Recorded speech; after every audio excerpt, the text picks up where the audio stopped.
Hello friends, कैसे हैं आप सभी। फ्रेंड्स, यहाँ पे हम जिन क्वेश्चंस के बारे में डिस्कशन कर रहे हैं वो क्वेश्चन आए हुए हैं ICMR 2021। ओके, तो ये आपके सभी क्वेश्चंस ICMR 2021 में आए हुए हैं। ओके, तो यहाँ पे हम सबसे पहले लाइफ साइंस के जो क्वेश्चंस हैं उनको अटेम्प्ट करेंगे। उसके बाद में यहाँ पे जो आपका एप्टीट्यूड होगा उसको डिस्कस करेंगे। यहाँ पे आपको पता होगा कि जो पार्ट ए होता है उसमें आपके 50 क्वेश्चन आएंगे, जो पार्ट बी है उसमें आपका 100 आएंगे, जिनमें से 100 में से 75 क्वेश्चन आपको अटैम्प्ट करने हैं। ओके, तो यहाँ पे आप देखेंगे कि जो स्टार्ट हो रहे हैं क्वेश्चन वो 51 से हो रहा है बायो का। और इसमें सबसे पहले कहा कि the culture media show in the image is, तो यहाँ पे एक इमेज आपको देखने को मिल रही है। ये एक इमेज है, तो ये पूछ रहे हैं कि ये कौन सा आपका कल्चर मीडिया शो हो रहा है इस इमेज के अंदर। ठीक है, तो ये इमेज आपने देखी और उसके बाद में जो आंसर है यहाँ पे 4 ऑप्शन में से जो फर्स्ट ऑप्शन है वो राइट आंसर है। उसमें कहा कि लोवेनस्टीन जेनसन मीडियम। ठीक है, लोवेनस्टीन जेनसन मीडियम है। एंड नेक्स्ट है आपका क्वेश्चन नंबर 2 लाइफ साइंस में streptococcal food poisoning manifests within how much time after ingestion of contaminated food। तो ये आपका जो आंसर है वो हो जाएगा 2 to 6 hour. Okay, a patient diagnosed to be having malaria successfully treated with an anti-malaria drugs extract from a plant। उसका नाम है sweet wormwood। The compound had been discovered by Nobel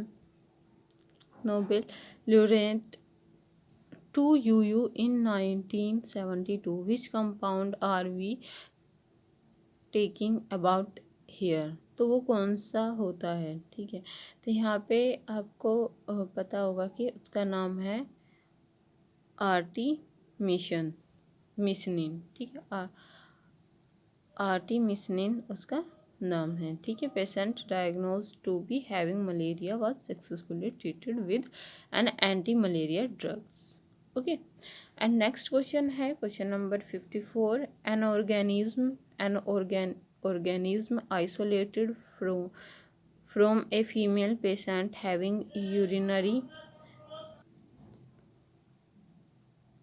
okay, तो यहाँ पे an organism isolated from a female patient having urinary tract infection producing mucoid colonies oxidase negative vox proscod test positive urease positive could be।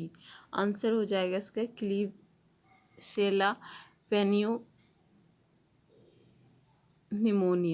ठीक है, क्लिप्सिला pneumonia. Next question है 55। इसमें पूछा गया है during an outbreak of a viral infection all health care workers are advise to wear personal protective equipment for the purpose N95 respiratory were also provided। What does N95 stand for? तो ये होता है आपका non oil proof block 95% of very small 2.3 micron test particles।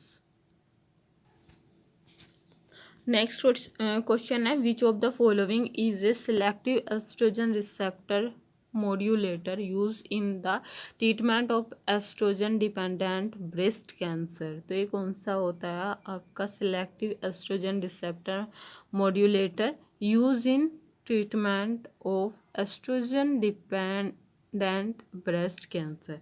Answer हो जाएगा tamoxifen. ठीक है।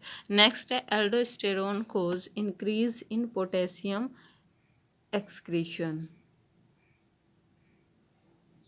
Next question है oxytocin is useful for.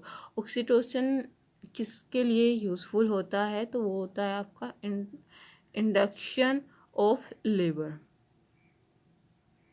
The next question है the लैंगडोर्फ apparatus so below in characterized by which of the following statement। ये आपको एक equipment है, ठीक है, लैंगेनडोर्फ apparatus है, और इसके बारे में कौन सा स्टेटमेंट सही है, तो स्टेटमेंट सही कौन सा है, it is an isolated heart perfusion technique, ठीक है, हार्ट परफ्यूजन टेक्निक्स आइसोलेटेड।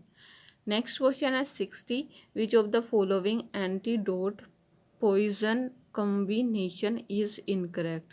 ठीक है, तो कौन सा एंटीडोट पॉइजन कॉम्बिनेशन गलत है, तो सही कौन से है इसमें, ग्लूकोज बीटा ब्लोकर्स,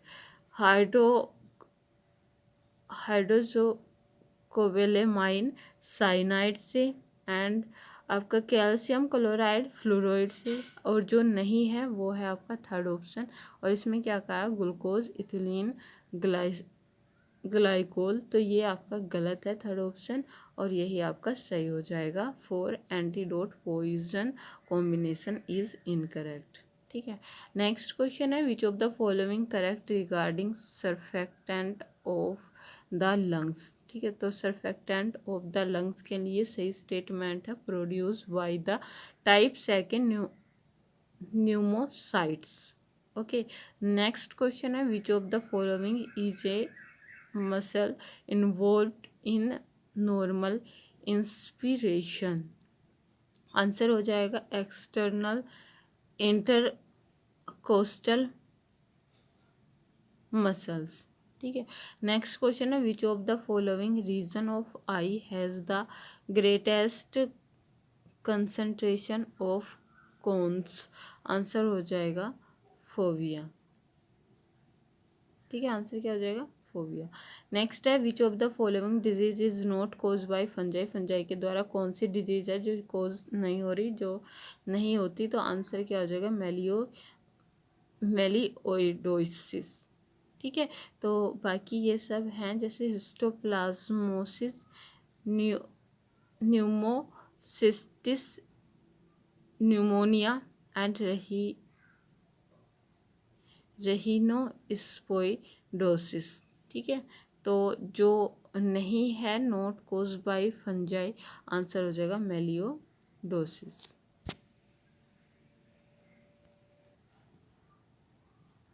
ये डिजीज़ आपकी बैक्टीरिया के थ्रू होती है, मेलिओडोसिस, और जबकि फंजाई के थ्रू ये नहीं होती। ओके, नेक्स्ट क्वेश्चन है आपका a high school athlete with a past medical history of structural heart problem presents to cardiological clinic for a periodical checkup. On examination, his heart rate was 96 beats per minute and BP was 140 per 86 mmHg। ठीक है, तो यहाँ पे आपका क्या होगा, what would be the mean arterial pressure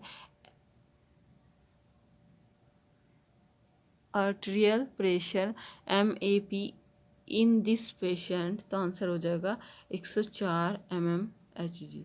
ठीक, next question है हिस्टोन पैक द DNA। ठीक है, आपको पता है कि हिस्टोन आपके कितने प्रकार के होते हैं, 5 होते हैं, H1, H2A, H2B, H4 and H3। ठीक है, तो ये आपके हिस्टोन पाए जाते हैं। Histone pack the DNA yes into A repeating array of DNA protein particle called, तो उसे हम क्या कहते हैं, न्यूक्लियोसोम बोलते हैं। नेक्स्ट क्वेश्चन है which of the following is use to study the structure details of biological tissue using fresh fracture techniques. तो ये इसमें हम किसका यूज़ करते हैं, इसकी स्टडी के लिए, use to study the structure detail of biological tissue using FFT, ठीक है, फ्रीज फ्रैक्चर टेक्निक्स। तो इसमें हम यूज़ करते हैं TEM का, टैम का, ठीक है, TEM, ट्रांसमिशन इलेक्ट्रॉन माइक्रोस्कोपी का यूज़ करते हैं। नेक्स्ट क्वेश्चन है पेरिसेंटिक इन्वर्जन। पेरिसेंटिक इन्वर्जन क्या होता है, जब आपका सेंट्रोमियर आपका इन्वॉल्व होता है, ठीक है, जब आपका इन्वर्जन होता है तो उसमें सेंट्रोमियर इन्वॉल्व होता है।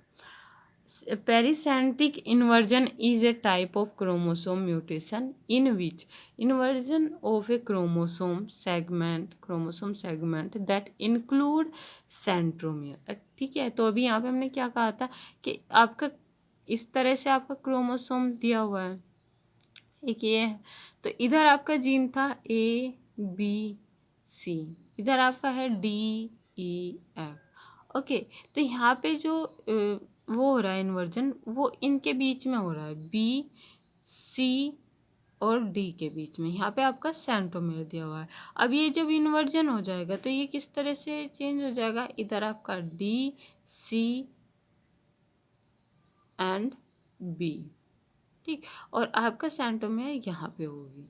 तो ये जो यहाँ पे इन्वॉल्व हो रही है, सेंट्रोमियर को इन्वॉल्व किया जा रहा है इसमें, तो इसी को हम बोलते हैं पेरिसेंट्रिक। और जब सेंट्रोमियर का इन्वॉल्वमेंट ना हो, जैसे AB था, अभी वो चेंज होके क्या हो गया, इन्वर्जन BA हो गया, सेंट्रोमियर का कोई रोल नहीं है यहाँ पे, सेंट्रोमियर इधर है, ठीक है, तो ये इसको हम बोलते हैं पैरासेंट्रिक इन्वर्जन। और अगर यहाँ पे सेंट्रोमियर इन्वॉल्व हो जाए, उसके दोनों साइड के जो जीन है वो इन्वर्जन उनमें हो रहा है, तो वो होता है आपका पेरिसेंट्रिक इन्वर्जन टाइप, ठीक है। और ये यहाँ पे डेफिनेशन क्या है, inversion of a chromosome segment that includes centromere. Next, fluorescence recovery after photo bleaching FRAP techniques की स्टडी हम किसके लिए करते हैं, मेम्ब्रेन प्रोटीन के लिए। यहाँ पे आप देख पा रहे हो, सिर्फ आपको टेक्निक्स के बारे में पता होना चाहिए, उसके फंक्शन के बारे में और उसकी एप्लीकेशन हो गया, या फिर उसका जो बेसिक जो एक कॉन्सेप्ट होता है उसके बारे में सिर्फ आपको यहाँ पे बेसिक पता होना चाहिए कि इसका आखिर रोल या इसकी स्टडी किसके लिए की जा रही है, इस टेक्निक्स का यूज़ किस में हो रहा है। तो ये एप्लीकेशन आपको पता होना चाहिए सभी टेक्निक्स का। तो यहाँ पे fluorescence recovery after photo bleaching FRAP इस टेक्निक टू स्टडी, वो किसकी करती है, मेम्ब्रेन प्रोटीन की करती है, ओके। नेक्स्ट क्वेश्चन है 70, the study of living cell without staining, okay, living cell है without staining, which of the following microscopes can be use. तो कौन सा माइक्रोस्कोप वहाँ पे यूज होगा, वहाँ पे होता है phase contrast microscope, PCM। Next question है material use as a bioplastic, ठीक है, कौन सा ऐसा मटेरियल है जो बायोप्लास्टिक में यूज़ होता है, तो आंसर हो जाएगा पॉलीहाइड्रोक्सी ब्यूट्रेट, ठीक है, पॉलीहाइड्रोक्सी ब्यूट्रेट होगा। What is Phred score in a next generation sequencing data, answer हो जाएगा रेड क्वालिटी स्कोर, ठीक है, रेड क्वालिटी स्कोर। नेक्स्ट है what does SNP stand for, SNP stand for, SNP हम किसे कहते हैं, single nucleotide polymerase, single nucleotide polymerase. अक्सर ICMR में फुल फॉर्म भी पूछने को आती हैं, ठीक है। Compensation refer to which of the following process in relation to flow cytometry आपको पता होगा किसके लिए होती है एंड क्यों होती है। तो यहाँ पे क्या दिया हुआ है, elimination of overlapping fluorescent signals from different fluorochrome. Okay, next question है which of the following cross will produce two phenotype in the next generation. Answer हो जाएगा टेस्ट क्रॉस। तो टेस्ट क्रॉस होता है एक बैक क्रॉस होता है, ठीक है। तो यहाँ पे क्या पूछा गया था कि which of the following cross will produce two phenotype. यहाँ पे दो तरीके के फिनोटाइप आ रहे हैं द नेक्स्ट जनरेशन, ठीक। यहाँ पे आपको पता होगा कि एक कैपिटल है एक स्मॉल ए अगर होता है तो वहाँ आपको कैपिटल ए स्मॉल ए मिलता है। अगर इसका हम बैक जाके पेरेंटल से क्रॉस कराएंगे तो उसको हम बैक क्रॉस बोलते हैं, उसको क्या कहते हैं, बैक क्रॉस। लेकिन अगर ये आपका F1 जनरेशन का जो ये है उसको हम अगर सिर्फ और सिर्फ रिसेसिव के साथ कराएं तो तब अगर देखो दोनों में से किसी के भी साथ करा रहे हैं या तो डोमिनेंट के साथ में या रिसेसिव के साथ में अगर हम कराते हैं तो वो होता है आपका बैक क्रॉस।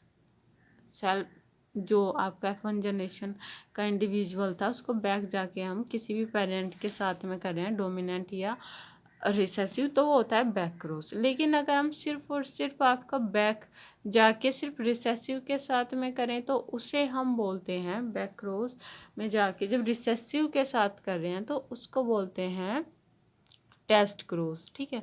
अब ये जो टेस्ट क्रॉस होता है एक होता है आपका सेल्फ क्रॉस, सेल्फ ठीक है। तो क्रॉस तो उसको बोलते हैं जब इसी जनरेशन का जो ये हेटेरोजाइगस मिला उसका क्रॉस अगर हम दूसरे हेटेरोजाइगस से करें जो F1 जनरेशन का ही हो तो उसे हम सेल्फ क्रॉस बोलते हैं, ठीक। तो यहाँ पे अगर हम बैक जाके आप यहाँ पे देखेंगे कि यहाँ पे आपका एक स्मॉल ए है और इधर कैपिटल ए स्मॉल ए। तो यहाँ पे आपको capital A small A capital A small A small A small A and small A देखने को मिलेगा। दो तरीके के आपको यहाँ पे जो वो है जीनोटाइप है वो भी दो तरह के मिल रहे हैं और जो फिनोटाइप है वो भी दो तरह के मिल रहे हैं। लेकिन अगर आप यहाँ पे बैक जाके अगर डोमिनेंट के साथ में अगर आप क्रॉस कराएंगे तो तब आपको क्या देखने को मिलता है, capital A capital A capital A capital ए और इधर कैपिटल ए स्मॉल ए। यहाँ पे आपको जीनोटाइप तो दो टाइप के मिल रहे हैं लेकिन जो फिनोटाइप है वो सिर्फ एक ही मिला है क्योंकि कैपिटल ए भी लॉन्ग होगा और कैपिटल ए स्मॉल ए भी आपका लॉन्ग होगा क्योंकि यहाँ पे भी डोमिनेंट एक दिया हुआ है, एक एलील डोमिनेंट है तो क्या होगा, डोमिनेंट शो करेगा। तो इसलिए यहाँ पे क्या हो जाएगा, यहाँ पे दो टाइप के जीनोटाइप पाए जाए थे 1:1 और जो ये है आपका फिनोटाइप है वो ऑल लॉन्ग होंगे या ऑल एक ही टाइप के होंगे, ठीक है, ये एक ही टाइप का होगा। लेकिन जब हम बैक क्रॉस करते हैं स्मॉल ए से करते हैं तो हमें वहाँ पे दो तरह के फिनोटाइप देखने को मिलते हैं क्योंकि ये अगर होगा तो इसको हम लॉन्ग बोलेंगे, ठीक है, या टोल प्लांट कहेंगे या फिर एक अलग कैरेक्टर होगा और ये रिसेसिव होगा तो इसका कैरेक्टर अलग होगा, ठीक है। स्मॉल ए तो ये शॉर्ट होगा या फिर अलग होगा अगर हम कोई और वो करें। तो इसीलिए यहाँ पे जब हम टेस्ट क्रॉस करते हैं इसमें लिखा हुआ है कि produce which of the following cross will produce two phenotype in the next generation. दो फिनोटाइप किस में मिलेंगे देखने को, तो दो फिनोटाइप आपके टेस्ट क्रॉस में मिलेंगे, ना ही तो आउट क्रॉस में, ना ही इनकम्प्लीट डोमिनेंस में और ना ही आपके सेल्फिंग और प्योर लाइन में। ओके, तो ये किस में मिलेंगे, टेस्ट क्रॉस में, अभी आपने देखा भी। नेक्स्ट हो जाएगा आपका which type of inheritance in which many traits of a character are spread across a gradient and the effect of each allele is additive is, ठीक है, एडिटिव इज। तो आंसर क्या हो जाएगा, पॉलीजेनिक इनहेरिटेंस हो जाएगा, polygenic inheritance, type of inheritance in which many trait, ठीक है, यहाँ से मिला hint, many trait of of a character are spread across a gradient and effect of each allele is additive. Okay तो polygenic inheritance. Next question है both the allele express themselves equal in F1 generation except. ठीक है, तो except क्या हो जाएगा कि both allele express themselves equal in F1 generation accept.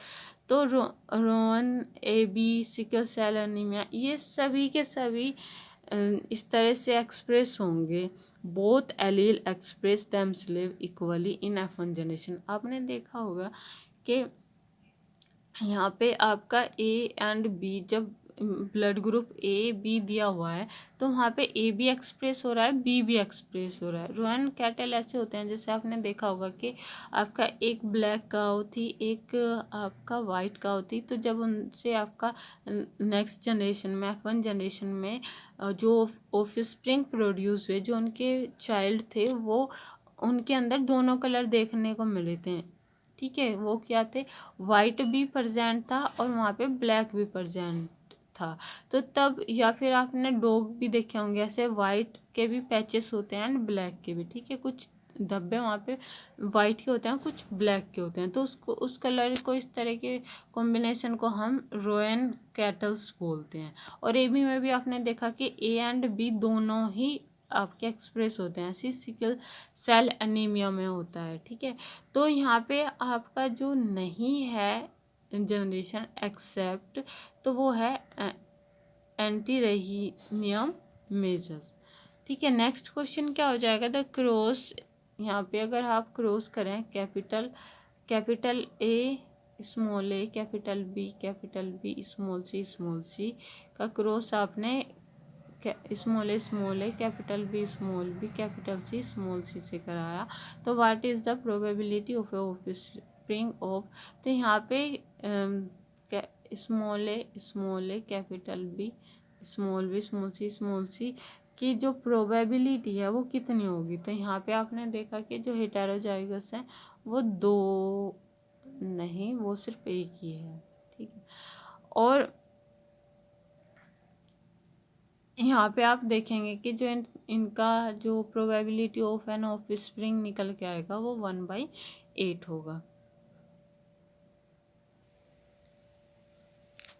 Okay, next question है gene for starch synthesis in pea plant is functionally connected. ठीक है, functionally connected with shape of seed when a diploid female plant is crossed with tetraploid male. ठीक है, एक diploid 2n female है। ठीक है, okay, तो यहाँ पे 2n फीमेल है और जो मेल है वो टेट्राप्लॉयड है, 4n है।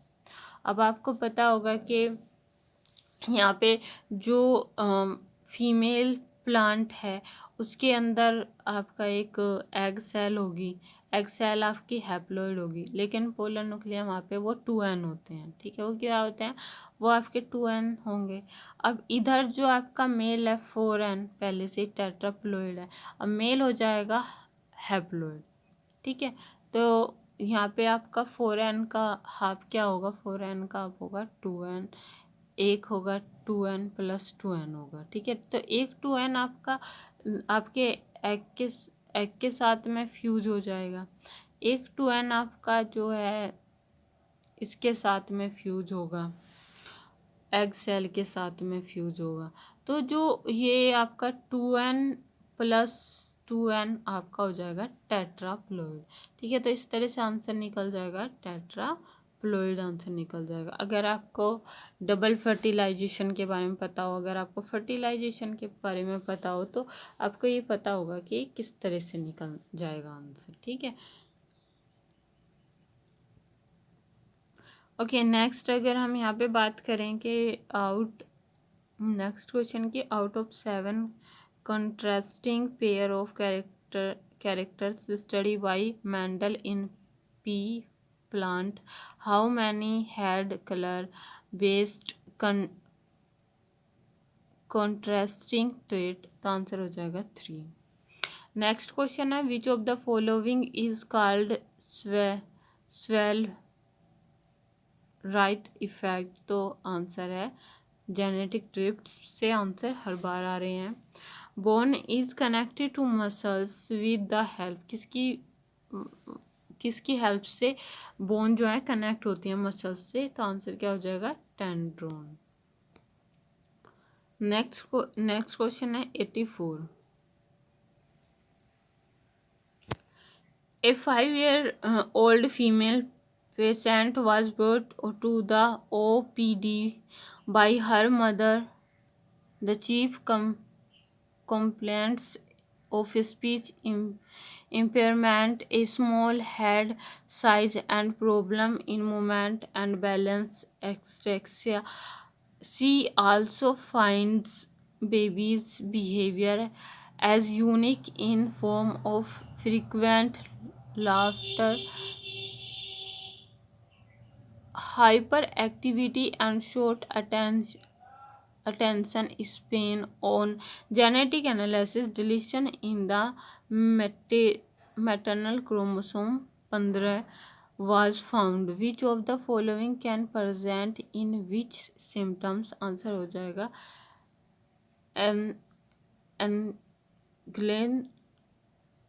Engelmann syndrome.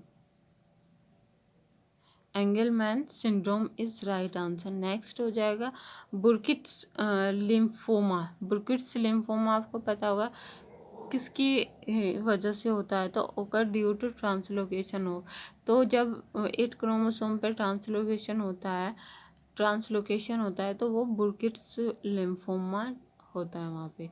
नेक्स्ट है which of the following is not a vestigial organ in man, तो वेस्टिजियल ऑर्गन नहीं है, ठीक है। तो यहाँ पे आप देखें कौन से हैं, nictitating membrane, tail vertebrae and vermiform appendix होता है, लेकिन नेल्स आपके वेस्टिजियल ऑर्गन नहीं है। नेक्स्ट क्वेश्चन है a toxic substance responsible for the chills and high fever recurring every 3 to 4 days in malaria fever is, तो हीमोजोइन, वहाँ पे आपने देखा होगा कि हीमोजोइन होता है जो टॉक्सिक सब्सटेंस है जो रेस्पॉन्सिबल है for the chill and high fever, जो आपको सर्दी लगती है या हाई फीवर होता है, रिक्यूरिंग एवरी 3 to 4 day, ठीक है। तो ये जो आपका होता है, देखने को आपको सिम्टम्स मिलते हैं हाई फीवर, सर्दी लगना या ये सब मलेरिया में, ठीक है। तो ये होता है टॉक्सिक सब्सटेंस, इसके लिए रेस्पॉन्सिबल है, उसका नाम है हीमोजोइन। ओके, नेक्स्ट क्वेश्चन है multi load 375 is copper releasing IUD, ठीक है, ये याद रखना। CU releasing IUD। Next question है विच ग्रुप्स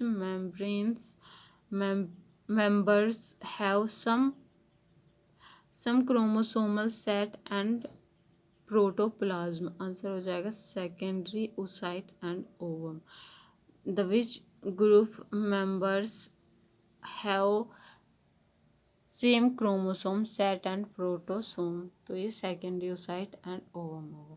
नेक्स्ट है GIFT refer to the transfer of embryo in fallopian tube up to, तो ये होता है 8 ब्लास्टोमियर स्टेज पे आपको देखने को मिलता है। GFT refers to the transfer of embryo in fallopian tube up to 8 blastomere stage. Next question है 91, तो इसमें क्या कहा है कि all the following are components of the flow cytometer except, ठीक है, all the following are components of flow cytometer, तो किसको छोड़ के हैं सभी, तो ये नहीं होता, एसिनिलेशन काउंटर नहीं होता, फोटो मल्टीप्लायर ट्यूब होता है, लेज़र फ्लो चैम्बर, ये सब होते हैं इन फ्लो साइटोमेट्री में। ये देखा आपने, फ्लो साइटोमेट्री भी एक टेक्निक सी है जो CSIR की यूनिट 3rd में आती है।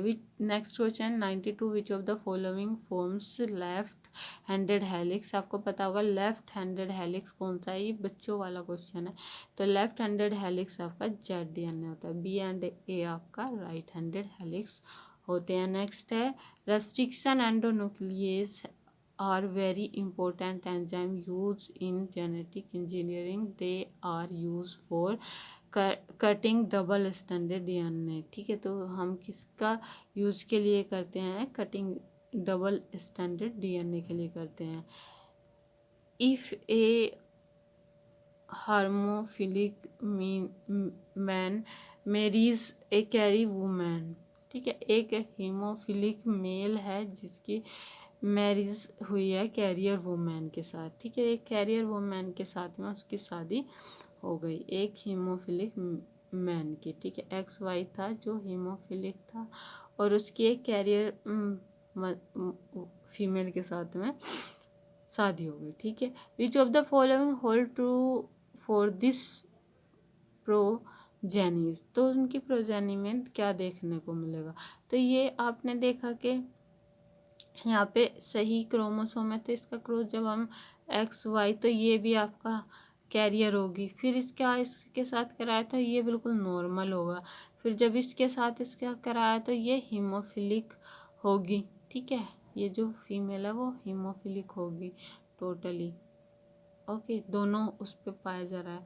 फिर उसके बाद में जब इसका इससे होगा तो ये मेल भी आपका हीमोफिलिक होगा, ओके। तो आपकी यहाँ पे क्या देखने को मिला, 50% डॉटर कैरियर है और 50% डॉटर को डिजीज है, ठीक। एंड अगर मेल की बात करें तो 50% नॉर्मल हो गया एंड 50% को डिजीज है। अब यहाँ पे दिया क्या गया राइट आंसर कि 50% daughter are carrier and 50% daughter are haemophilic. ये आपने अभी देखा कि 50% के पास में तो एक ही क्रोमोसोम पे ये आ रहा है, तो एक ही क्रोमोसोम की वजह से वो वहाँ पे कैरियर है, ठीक है। जब दोनों पे होता है तो डिजीज होती है, एक क्रोमोसोम पे होता है तो कैरियर होती है, ओके। तो यहाँ पे आपका ये कैरियर है, एक ही पे है, लेकिन दूसरे बाकी 50% आपकी डिजीज है क्योंकि दोनों एलील पे आ रहा। उधर अगर मेल की बात करें तो वहाँ पे मेल किस तरह के आ रहे थे, 50% थे और 50% नहीं थे, ठीक है। All the daughter are haemophilic ऐसा नहीं था, ऑल सन आर हीमोफिलिक ऐसा भी नहीं था, ऑल सन आर नॉर्मल ऐसा भी नहीं था, ठीक है, क्योंकि वहाँ पे अगर वो कैरियर मेल के साथ में जौन सा भी ये वाला जीन जाएगा XY मेल के साथ में, उसी के साथ में वो वहाँ पे डिजीज हो गएगा, ओके। तो इसलिए ये सही नहीं होगा कि all son are normal and their daughter are carrier, okay. Next है the expected phenotypic ratio of dihybrid cross, तो आपको पता होगा ये कितना बच्चों वाला क्वेश्चन है कि 9:3:3:1 का रेशो होता है इन डाइहाइब्रिड क्रॉस में। नेक्स्ट क्वेश्चन है 96 के आपका जो ABO ब्लड ग्रुप होता है in human beings, it is the example, वो किसका एग्जाम्पल है, अभी आपने देखा था कि को उनका है वो, ठीक है, डोमिनेंस का एग्जांपल है, यहाँ पे भी रिपीट ही है एक तरीके से, बस फ्रेम किया गया क्वेश्चन को कि बोथ को डोमिनेंट एंड मल्टी एलेलिक का एग्जांपल होता है ABO, ओके। नेक्स्ट है आपका इन क्वेश्चन कि बीटी कॉटन एक ट्रांसजेनिक प्लांट है, ये सभी को पता होता है कि बीटी कॉटन एक ट्रांसजेनिक प्लांट है। नेक्स्ट क्वेश्चन है 98 in an area where DDT had been used extensively the population of birds declines significantly because many of the birds eggs laid with not hatch. Next, if mutation converts a triple codon, ठीक है, आपने यहाँ पे देखा कि आपने एक mutation कर दिया कन्वर्ट ट्रिपलेट कोडोन और वहाँ पे आपका अब UGC से वो चेंज हो गया UGA। आपको पता होगा UGA किसके लिए होता है, तो UGA जब आ जाएगा तो वहाँ पे आपका नॉनसेंस म्यूटेशन होगा, क्या होगा, नॉनसेंस म्यूटेशन होगा, ओके, तो आपको पता होगा कि जब यहाँ पे हम यूजीसी को यूजीए में कन्वर्ट करेंगे तो वहाँ पे आपका नॉनसेंस म्यूटेशन होगा, क्योंकि वहाँ नॉनसेंस म्यूटेशन का मतलब है कि जब स्टॉप कोडोन आ जाए, ठीक है, स्टॉप कोडोन आ जाए तो वो नॉनसेंस म्यूटेशन होता है। ओके, तो कौन सा म्यूटेशन होगा जब स्टॉप कोडोन आ जाए? नॉनसेंस म्यूटेशन होगा। आपने देखा होगा कि जो ये होता है यू ए जी, उसको हम क्या बोलते हैं? एम्बर बोलते हैं। ओके, फिर दूसरा होता है UAA, उसे हम क्या कहते हैं? ओकर बोलते हैं। थर्ड होता है UGA को हम ओपल बोलते हैं, ओपल, ठीक है। UGA ओपल बोलते हैं, UAA को हम ओकर एंड UAG को एम्बर बोलते हैं। ओके, तो ये आपको याद रखना, और ये तीनों आपका स्टॉप कोडोन होते हैं। ओके, और इन स्टॉप कोडोन के आ जाने पर आपका जो ये होता है ट्रांसलेशन जो होता है वो रुक जाता है, ठीक है। क्या रुक जाता है? आपका ट्रांसलेशन का जो इलोंगेशन कंटिन्यू होता रहता है वो रुक जाता है, प्रोटीन सिंथेसिस यहाँ पे स्टॉप हो जाते हैं, इसीलिए हमने इसको क्या नाम दिया? Nonsense mutation.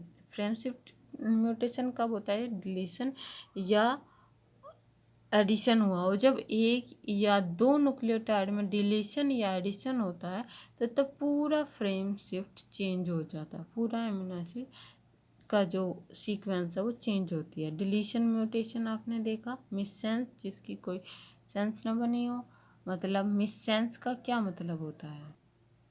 जब वहाँ पे नेचर चेंज हो गया, मिससेंस है ना, कि mutation that alter the codon so that is specifies a different amino acid is known as missense या non synonymous mutation. Okay, one common example of missense mutation is sickle cell haemoglobin, इसका example है। Sickle cell anaemia हो गया जैसे, ये इसका example है। जैसे इसमें क्या होता है कि GAG होता है और उसकी जगह पे फिर आपका CTC एंड आगे जाके वो GCA एंड लास्ट में जब ट्रांसलेशन होता है तो वहाँ पे GLU बनेगा, ठीक है। लो, ये बनता है। अब ये तो बनता है नॉर्मल में, एंड जैसे ही आपका वहाँ पे आज म्यूटेशन होता है तो वहाँ पे आपका GTC, और GTC के अपोजिट क्या रहेगा? कॉम्प्लीमेंट्री क्या रहेगा?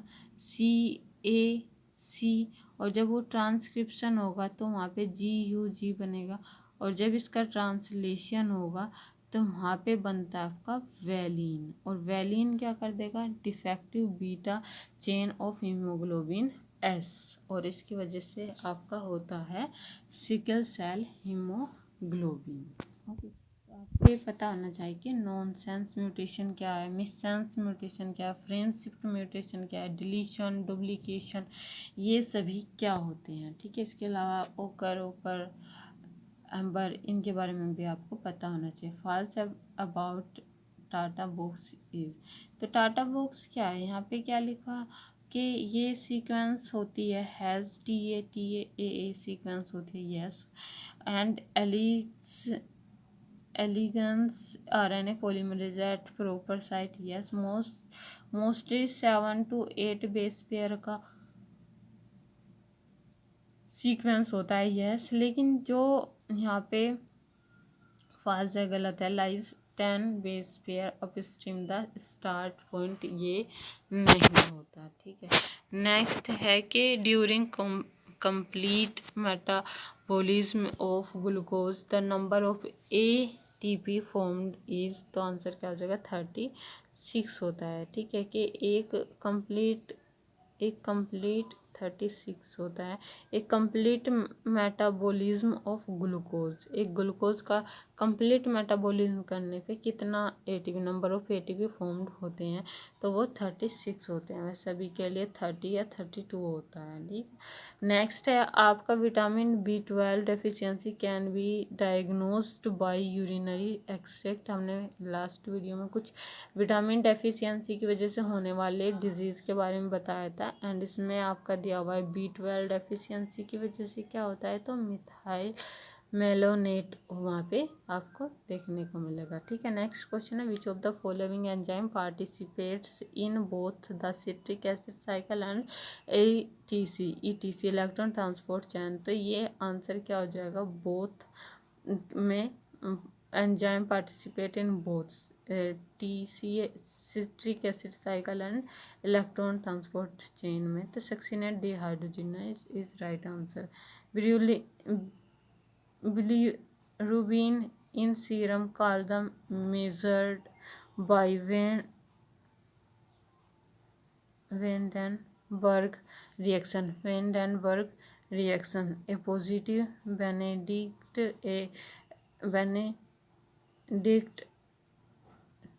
test is not given by sucrose. ठीक है, a positive Benedict's test is not given by, तो सुक्रोज इसका राइट आंसर होगा। नेक्स्ट है Bordeaux mixture is inorganic fungicide. ठीक है, तो ये क्या होता है, बोर्डेक्स मिक्सचर इनऑर्गेनिक फंजीसाइड। ठीक है, इनऑर्गेनिक फंजीसाइड है ये एक तरीके का। ठीक है, तो ये फंजीसाइड है। नेक्स्ट है 2 dimensional gel are use to separation different proteins. Next question है health adjacent for expectancy HALE. ठीक है, HALE हेल्थ एडजस्टेड लाइफ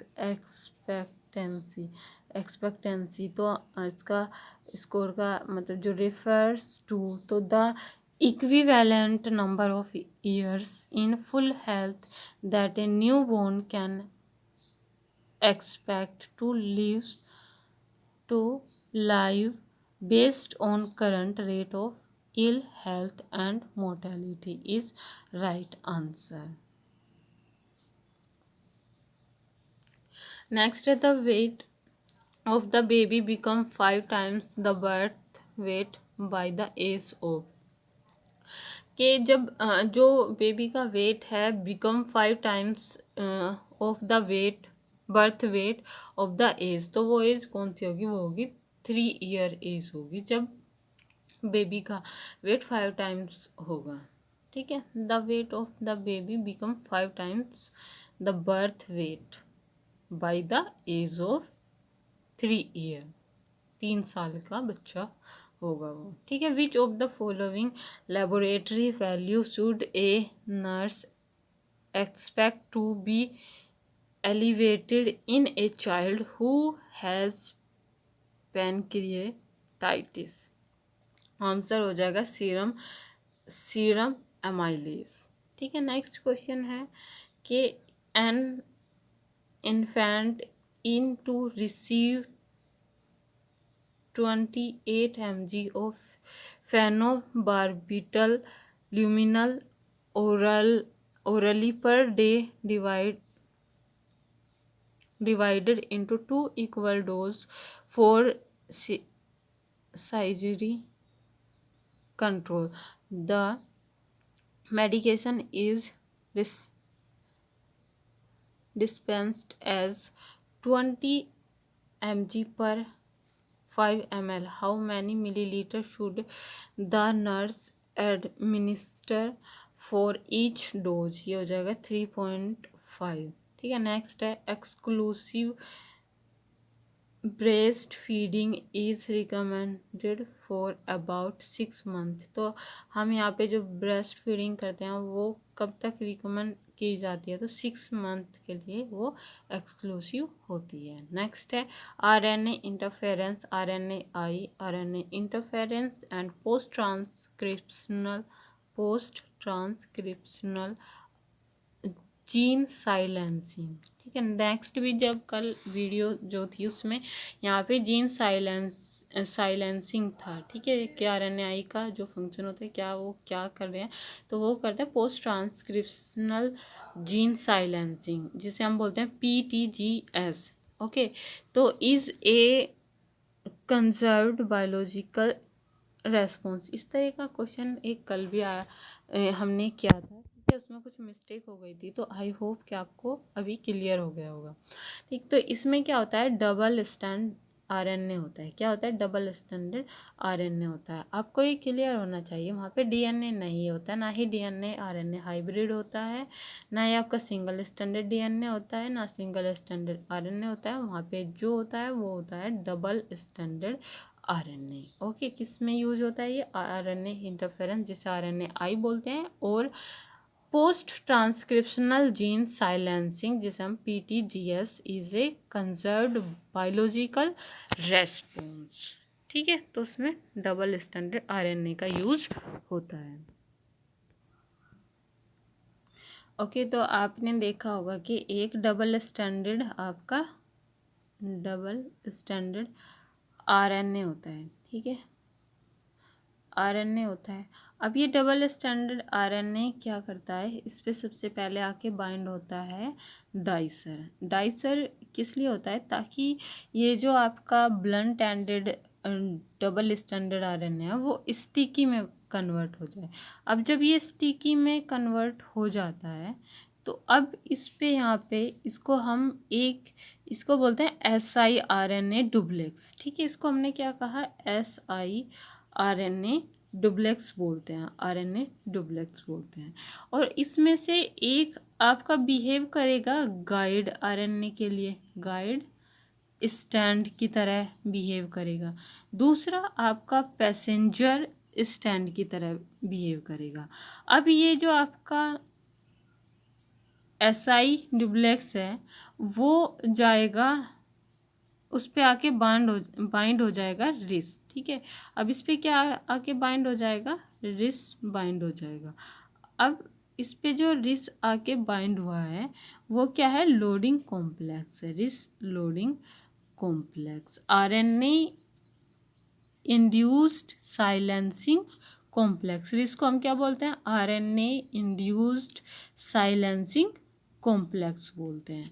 अब ये आपका जो प्री रिस है, जो रिस्क यहाँ पे लोडिंग कॉम्प्लेक्स इस पे आके बाइंड हुआ है, अब यहाँ पे प्री रिस्क होगा। ठीक है, प्री रिस्क, और इसको यहाँ से जो डबल स्टैंडर्ड है उसको ये सिंगल में कर देगा। ठीक है, रिस्क ने अब क्या कर दिया, यहाँ पे आपका क्या रह गया, रिस्क है और सिंगल स्टैंडर्ड RNA। कौन से वाला RNA, पैसेंजर को हटा देगा, यहाँ पे सिर्फ गाइड रह जाएगा।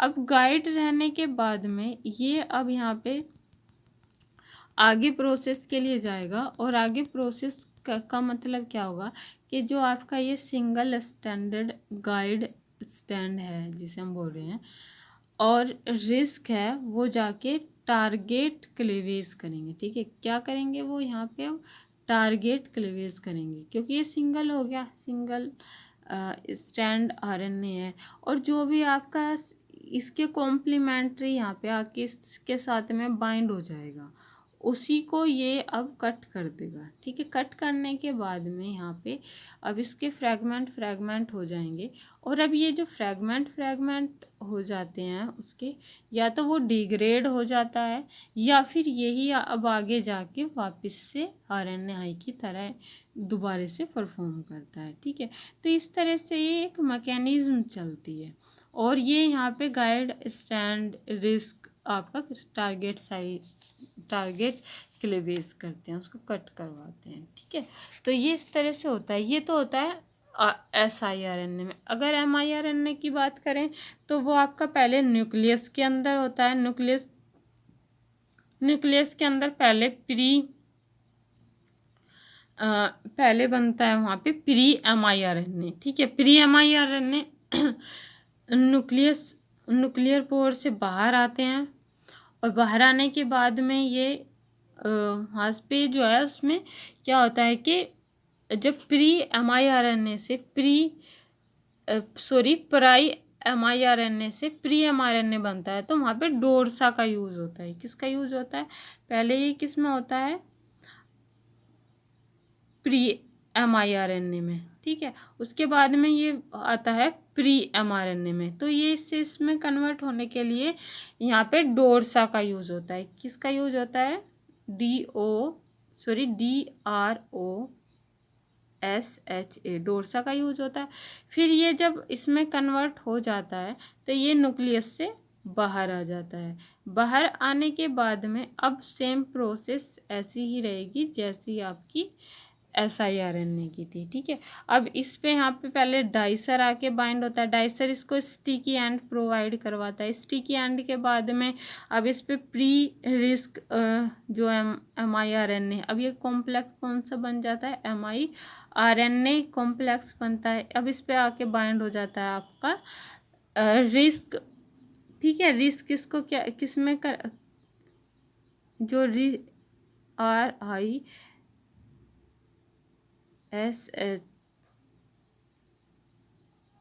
ठीक है।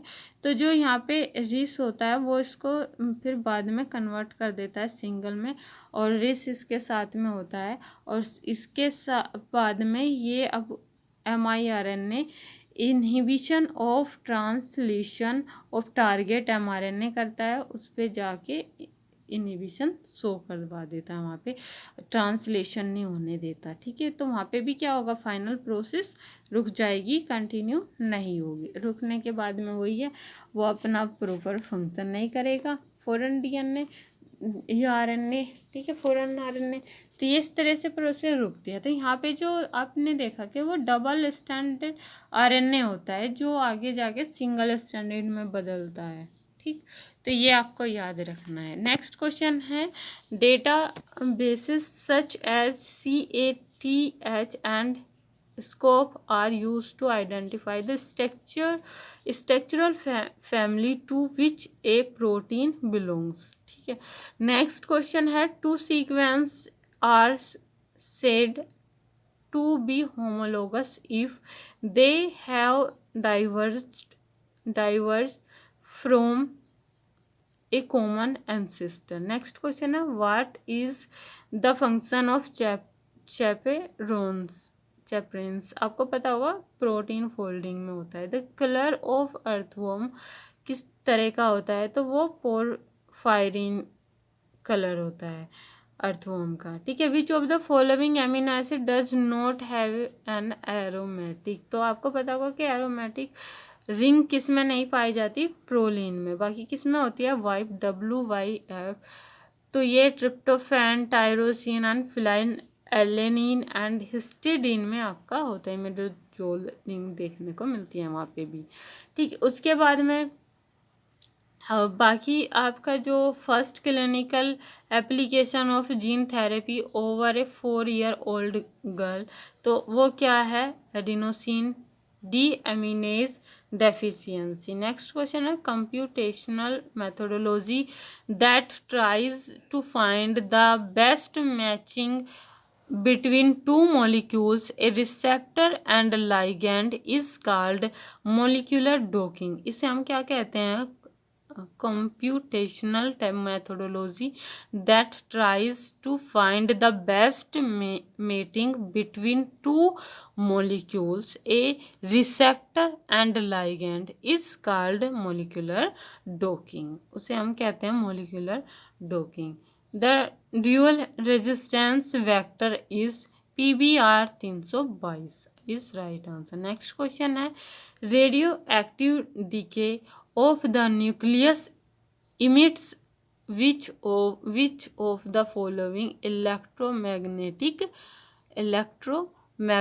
radiations? आंसर हो जाएगा गामा रेज का यूज करते हैं। Radioactive decay of nucleus emit which of the following electromagnetic electromagnetic radiation, तो कौन सी होती है वो रेज, होती हैं gamma rays, is right answer. Next है which of the following produce antibiotics, तो आपको पता होगा बी लिम्फोसाइट्स करती हैं एंटीबॉडीज़ को, कौन प्रोड्यूस करता है, बी लिम्फोसाइट्स। ये डायरेक्ट क्वेश्चन है, इनमें आपको ज़्यादा याद करने या ज़्यादा कॉन्सेप्ट लगाने का कोई नहीं, स्ट्रेट फॉरवर्ड क्वेश्चन है। आपसे आते होंगे तो आप इनको करेक्ट करेंगे और नहीं आते होंगे तो आपसे ये क्वेश्चन नहीं बनेंगे। ओके, फॉर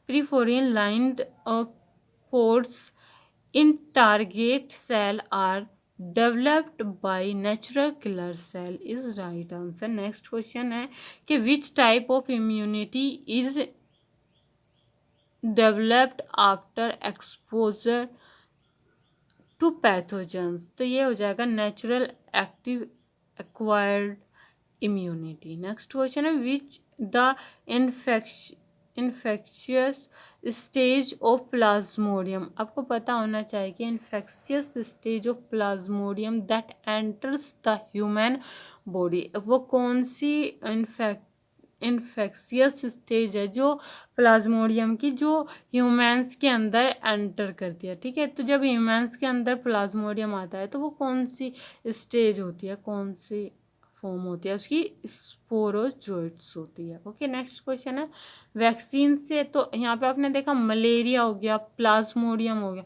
इनके बारे में डिजीज होगी, इनके बारे में आपको पता होना चाहिए। एमिनो एसिड हो गया, ठीक है, एंड यहाँ पे वैक्सीन हो गया, विटामिन्स हैं, तो इनके बारे में आपको पता होना चाहिए। Vaccine against polio virus is an example of active immunization. ठीक है, तो जो वैक्सीन दे रहे हैं हम अगेंस्ट पोलियो वायरस, तो वो किसका एग्जाम्पल है, तो आपको पता है कि वो एक्टिव इम्यूनाइजेशन का है, ना ही तो वो ऑटो इम्यूनाइजेशन है, ना ही वो पैसिव इम्यूनाइजेशन है, ना ही वो आपका सिंपल इम्यूनाइजेशन है, वो होती है आपकी एक्टिव इम्यूनाइजेशन। नेक्स्ट क्वेश्चन है the chemical test that is use for diagnosis of typhoid is Widal test cell. Next question the cell mediated immunity involve all except. ठीक है, तो यहाँ पे आपको क्या समझ में आ रहा है कि सेल मेडिएटेड इम्यूनिटी है, इन्वॉल्व ऑल एक्सेप्ट कौन सी नहीं होती, तो सीक्रेटेड एंटीबॉडी नहीं होती। बाकी सेल मेडिएटेड इम्यूनिटी कौन सी होती है, जैसे MH class first MHC molecule, T helper cell, processed antigen. ठीक है, तो ये सभी आपका T helper cell, class first MHC molecules, processed antigens, ये सभी होती हैं, बट सीक्रेटेड बॉडी एंटीबॉडी ये एक्सेप्ट है। ओके, नेक्स्ट है आपका कि T lymphocytes in a lymph node are concentrated in which of the following and anatomically location, तो आंसर क्या हो जाएगा, T lymphocytes in a lymph node are concentrated in which of the following anatomically locations, answer हो जाएगा para cortex adjacent to lymphoid follicle. Okay, next है which of the following groups in formed only the hermaphrodite organism formed only the hermaphrodite organism। आपको पता होगा कि hermaphrodite organism कौन से होते हैं। ओके, एंड ये कौन कौन से हैं और इनका ग्रुप कौन सा है, सभी जिसमें hermaphrodite हैं, earthworm, tapeworm, leech and sponge are hermaphrodite organism। Okay, तो आपको पता होगा कि hermaphrodite organism क्या है। ठीक है, तो hermaphrodite आपको पता होगा कि वे आपके एनिमल और प्लांट जिनमें दोनों सेक्स ऑर्गन्स पाए जा रहे हैं, मेल के भी एंड फीमेल के भी, जिनके अंदर आपका जो मेल एंड फीमेल गैमेट्स हैं दोनों पाए जा रहे हैं, ठीक है। तो उन एनिमल्स एंड प्लांट्स को हम हर्मेफ्रोडाइट बोलते हैं, ओके। तो उस कैटेगरी में आपके आते हैं earthworm, tapeworm, leech and sponge, okay. I hope कि आपको ये क्लियर हो गया। नेक्स्ट क्वेश्चन है which of the following products of apiculture. Apiculture आपको पता होगा मधुमक्खी से रिलेटेड है, ठीक है। Apiculture is use in cosmetic and polish. तो ये आंसर क्या हो जाएगा, ये आपका होता है वैक्स के लिए, ठीक है। Following product of apiculture is used in, तो कॉस्मेटिक एंड पॉलिश में हम कौन से उसका यूज़ करें, Honey, oil, wax and royal jelly, तो हम वैक्स का यूज़ करते हैं इसमें, ठीक है। नेक्स्ट है Holstein, Friesian, brown, Swiss and Jersey Jersey are all well known. तो ये होता है exotic breeds of cattle. Next है Sabin Feldman dry test is use in the diagnosis of toxoplasmosis. Next question, aquatic larva of mosquito is known as wriggler. हम उसे क्या बोलते हैं, मॉस्किटो के लार्वा को, जो एक्वेटिक लार्वा होता है मॉस्किटो का, मच्छर का, तो उसको हम बोलते हैं रेगुलर, ठीक है, regular. Next will calculating air quality index for data for which of the following pollutants is essential, PM2.5 और PM10 होता है।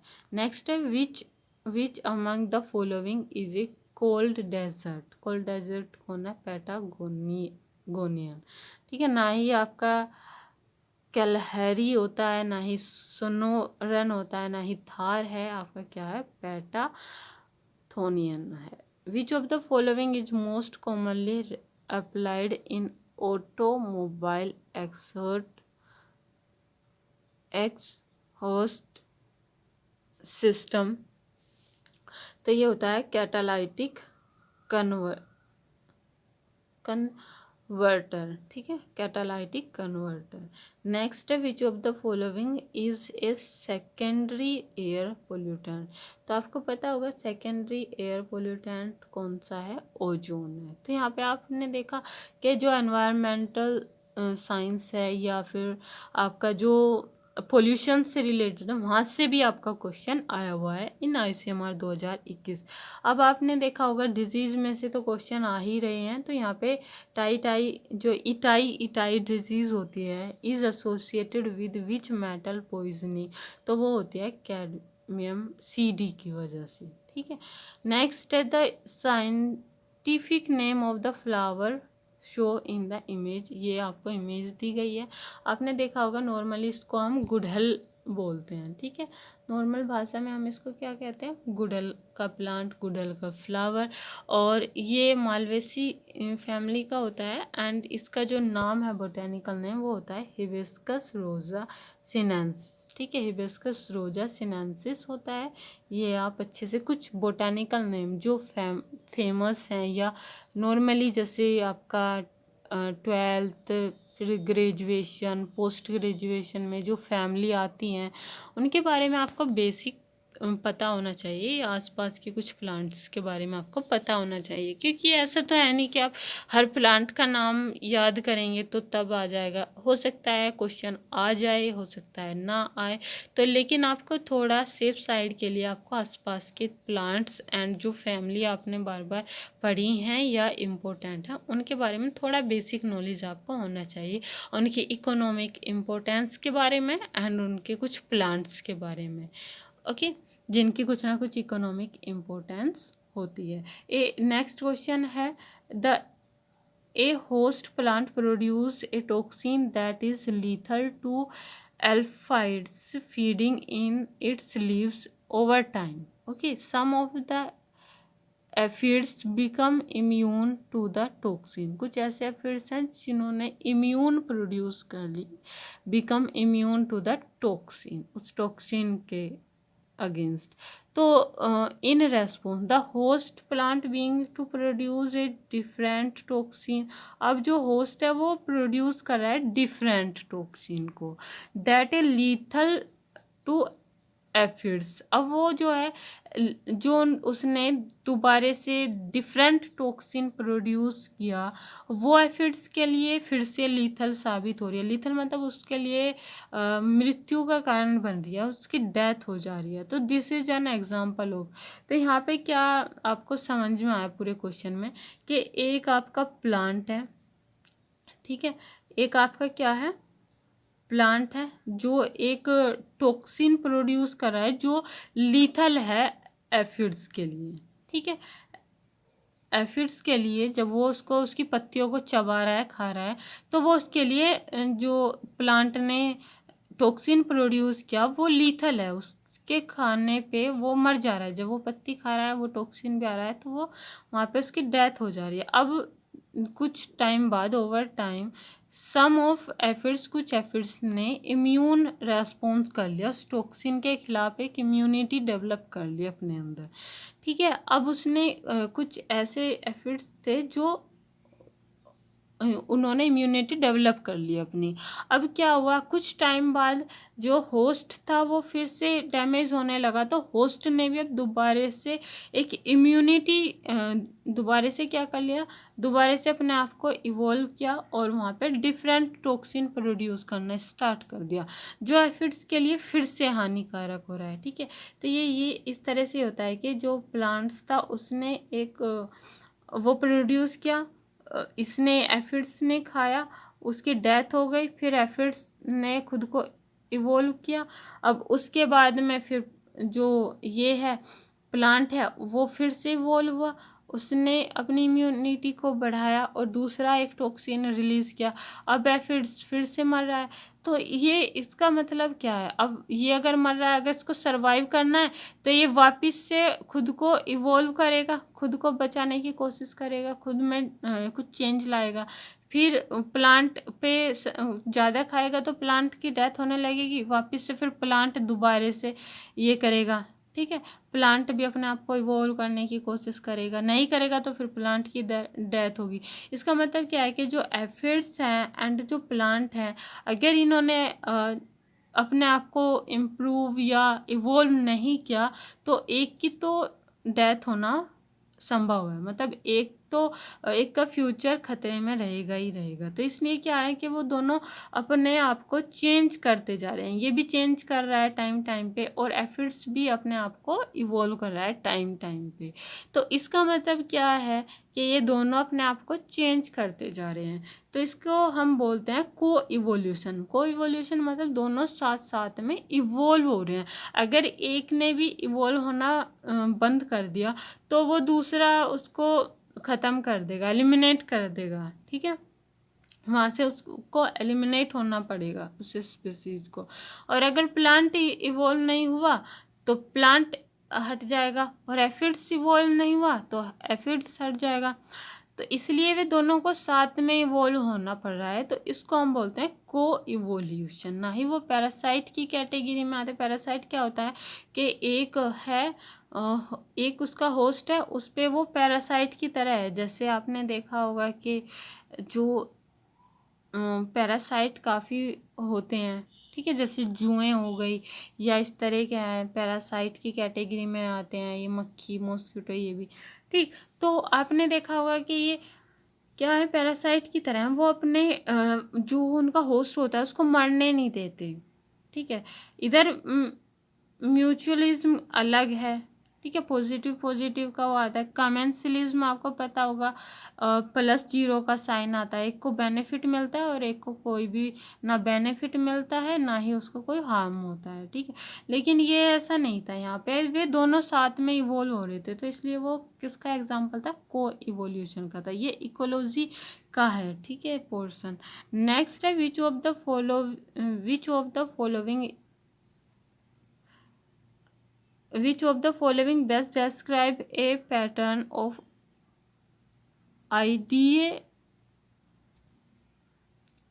idealized population growth that is restricted by limiting factor।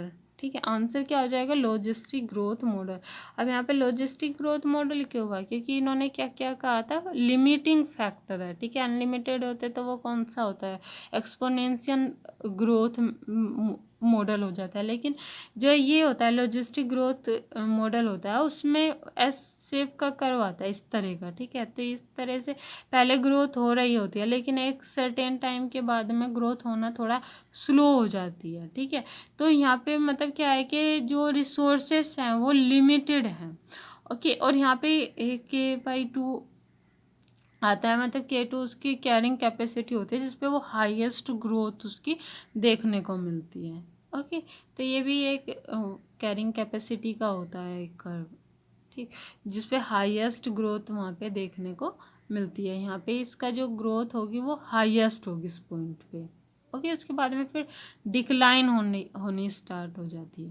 तो इस तरह का जो हमें देखने को मिलता है, तब देखने को मिलता है जब वहाँ पे आपका लिमिटिंग फैक्टर होंगे, जो उसके रिसोर्सेस होंगे वो लिमिटेड होंगे, तो तब आपको लॉजिस्टिक ग्रोथ मॉडल देखने को मिलता है। और जो आपका ये एक्सपोनेंशियल होता है, उसमें वो इस तरह से एक्सपोनेंशियली ग्रोथ करता रहता है, जो कि एक थियोटिकली सही है, लेकिन नेचर में ज़्यादातर जो नेचर में देखने को मिलता है वो आपका एक्सपोनेंशियल ग्रोथ कर्व होता है। ओके, तो वहाँ पे which of the following is best describe pattern of idealized population growth that is restricted by limiting factor. तो यहाँ पे छुपा हुआ था इसका रहस्य और ये इसका आंसर। ओके, वो बोलते हैं ना कि क्वेश्चन में ही आंसर होता है, तो हमको ये कीवर्ड ही पकड़ने होते हैं, limiting factor.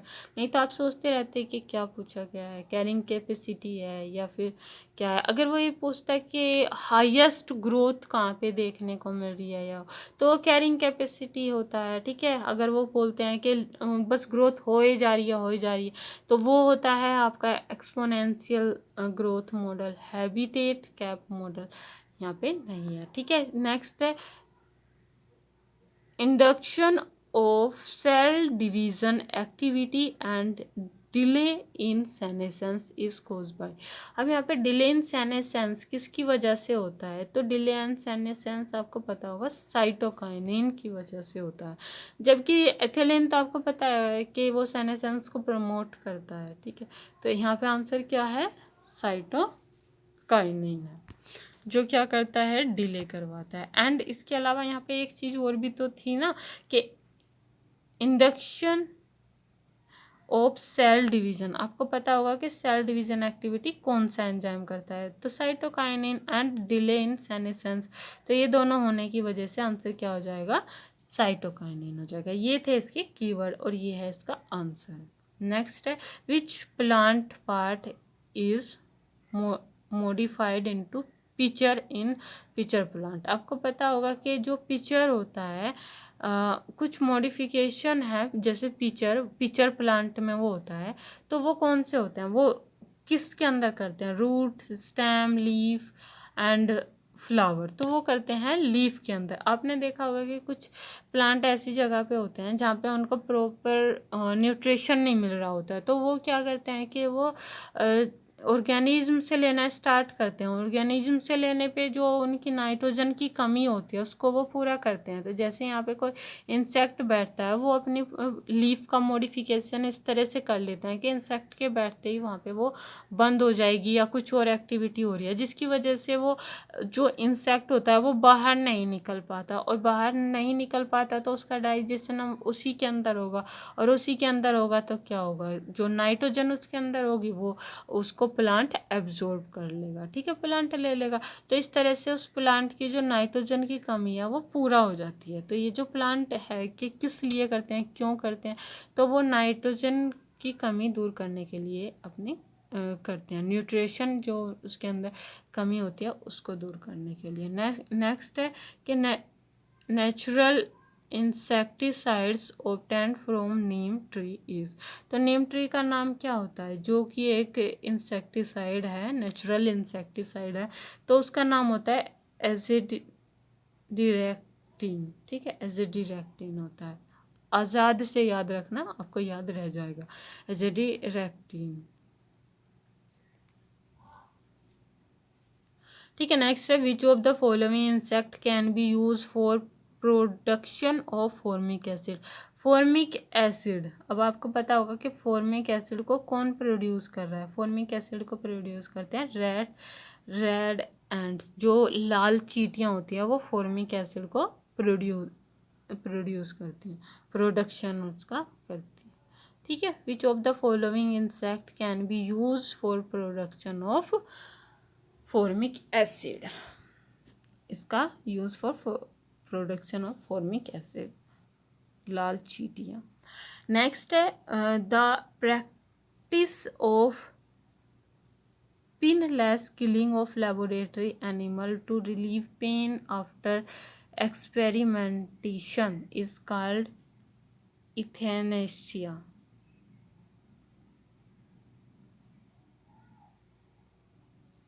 Okay, euthanasia. Next, which of the animal are referred to as solipedes? Answer हो जाएगा horse. Solipedes, horse. Next है which one of the following is an mammalian? Mammals. ठीक है, तो आपको ये बताना है कि इनमें से कौन सा आपका मैमल्स है। शार्क है, शार्क, ट्रोट एंड वेल, सैल्मोन, कौन सा है। तो आपको पता होगा कि जो मैमल्स है इनमें से वो वेल है। कि वेल इज राइट आंसर। ये आपके 150 क्वेश्चन थे जो अभी कंप्लीट हो गए हैं। बाकी इसमें से हमने यहाँ से स्टार्ट किया था, जो ये है आपका 51 से स्टार्ट किया था। ओके, तो 51 से हमने स्टार्ट किया और अभी यहाँ पे 150, 51 से स्टार्ट करके 150 तक हमारे सारे जो लाइफ साइंस के क्वेश्चन थे, जो लाइफ साइंस में पूछे गए थे ICMR में 2021 के पेपर में, तो वो सभी कंप्लीट हो गए। अभी आपका बस पार्ट ए इसमें बचा हुआ है। ओके, तो अगर यहाँ पे हम पार्ट ए जो एप्टीट्यूड का पोर्शन है उसकी बात करें, तो उसमें आप जो न्यूमेरिकल्स हैं उनको एंड जो जनरल साइंस है, स्टैटिक्स है, उनको आप देख सकते हैं। ठीक है, तो यहाँ पे अभी आपका जो आंसर है वो 75 इसमें दिया हुआ है। ठीक है, आप ये क्वेश्चंस देख सकते हैं। फिर इसमें नॉर्थ एंड ईस्ट ये आपको उस पर दिया हुआ है डायरेक्शन पे। ठीक है, कि गोइंग 40 मीटर टू साउथ। ठीक है, इस तरह से अपने घर की तरफ से साउथ की तरफ वो 40 मीटर गया, तो मोहन टर्न लेफ्ट, और उसने फिर क्या लिया, लेफ्ट लिया। ठीक है, लेफ्ट लिया एंड गोज अनदर 20 मिनट। इधर फिर उसने 40, इधर वो 40 चला था, इधर वो 20 चला लेफ्ट में। अब उसके बाद में देन टर्न टू नॉर्थ, अब वो नॉर्थ की साइड वहाँ पे से मुड़ गया। इधर अगर हम ईस्ट, एक सेकेंड, अगर हम इधर ईस्ट, अगर ईस्ट है, इधर वेस्ट, नॉर्थ एंड साउथ। ठीक है, ये इस तरह से है।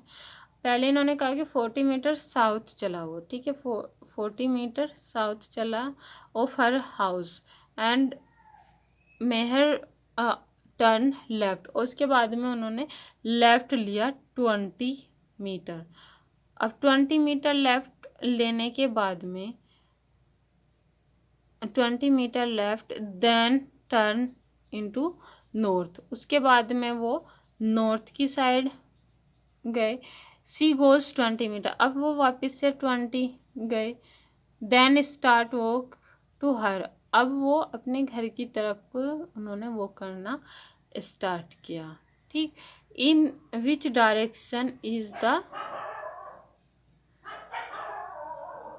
विच direction is she walk now. अब वो किस डायरेक्शन में जा रहे हैं। ठीक है, आपने देखा कि ये यहाँ पे इस तरह से अगर हम डायरेक्शन एक और बना दें तो पहले वो इस साइड में गए, फिर वो यहाँ पे आए, फिर वो इधर जा रहे हैं। ठीक है, अब वो यहाँ पे आने के बाद में अब वो वापस अपने घर की तरफ जाएंगे, तो उनकी जो डायरेक्शन होगी वो इस पॉइंट पे है, यहाँ पे नॉर्थ एंड वेस्ट की डायरेक्शन में वो जाएंगे। ठीक है, नॉर्थ एंड वेस्ट की डायरेक्शन में वो जाएंगे। North and west is right answer. Next है कि which two month is in a year have same calendar, तो वो सितंबर एंड दिसंबर है। एंड ये न्यूमेरिकल आपका यहाँ पे दिया हुआ है। Next question, how many primary of deciduous teeth, आपको पता होगा कि डेसिडुअस टीथ कितने होते हैं, तो वो 20 होते हैं। Does a normal human have, ये आपका नॉर्मल जनरल साइंस है। Which day of week of 16 January 1969, answer हो जाएगा थर्सडे। नेक्स्ट क्वेश्चन है, तो यहाँ पे जितने भी जनरल साइंस के हैं वो क्वेश्चन आपको देखने को मिलेंगे, बाकी जो न्यूमेरिकल्स हैं वो एक वीडियो में जितने भी ईयर के न्यूमेरिकल्स हैं वो सभी कराए जाएंगे। ठीक है, तो यहाँ पे सिर्फ जनरल साइंस के क्वेश्चन ही हैं, क्योंकि ओके तो यहाँ पे आपका दिया हुआ है कि theme of world immunization week 2021, तो यहाँ पे आपकी थीम ही पूछ ली। ठीक है, कि वर्ल्ड इम्यूनाइजेशन की थीम क्या है, तो वो है vaccine being use us, vaccines bring us closer. Okay, in yard is equal to how many inch, तो एक यार्ड कितने इंच के इक्वल होता है, तो वो 36 होगा इसका आंसर। ये आपका दिया हुआ है, सार्स कोविड से रिलेटेड हैं ये दोनों क्वेश्चंस। तो यहाँ पे which of the following variant is known as delta variant of SARS कोवी-2। ठीक है, तो ये लाइनिएज B.1.617.2 होता है। एंड नेक्स्ट है विच कोविड-19 mRNA vaccine give instruction to body's cell to make the spike protein. ठीक है, spike protein which of the following is an mRNA vaccine for कोविड-19, तो आंसर क्या हो जाएगा, Pfizer biotech vaccine is right answer.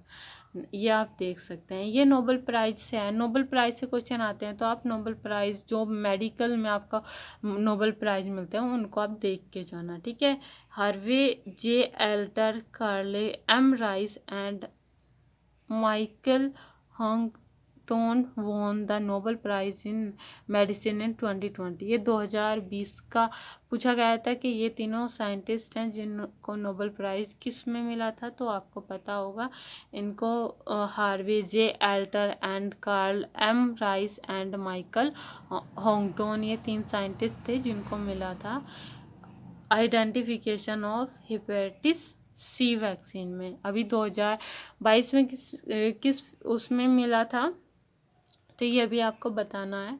And ये CRISPR-9 का कैसे मिला था ये आप कमेंट करके हमें ज़रूर बताना। एंड आई होप कि आपको ये सारा क्वेश्चन क्लियर हो गया हो। नेक्स्ट है कि in instrument that record the intensity of earthquake is seismography. ठीक है, तो ये कुछ इक्विपमेंट होते हैं या फिर इंस्ट्रूमेंट होते हैं जो हम यूज़ करते हैं, जैसे अलग अलग उसके लिए टेम्परेचर नापने के लिए क्या है, या इस तरह से आपका अर्थक्वेक उसके लिए क्या होता है, या अदर जो ये होते हैं वो आप देख सकते हैं।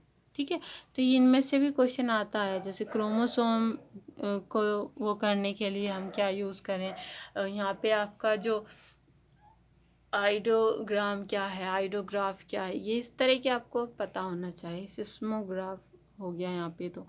ठीक है, इसके अलावा the city is known as gold capital of the world, तो गोल्ड कैपिटल कौन सी है, जोन्सबर्ग होती है। नेक्स्ट है आपका the difference in the during of day and night increase as 1 move for equator to pole, इसका राइट आंसर है। नेक्स्ट है the world health organization WHO is certified which country as malaria free in 2021। जो 2021 में malaria free country कौन सी हुई थी, तो वो आपकी चाइना है। ये एकदम डायरेक्ट क्वेश्चन है एंड ये उस टाइम के जीके से भी आप ले सकते हैं, जो मेडिकल एंड साइंस का से रिलेटेड जीके है, वहाँ से क्वेश्चन आए हुए हैं, ठीक है।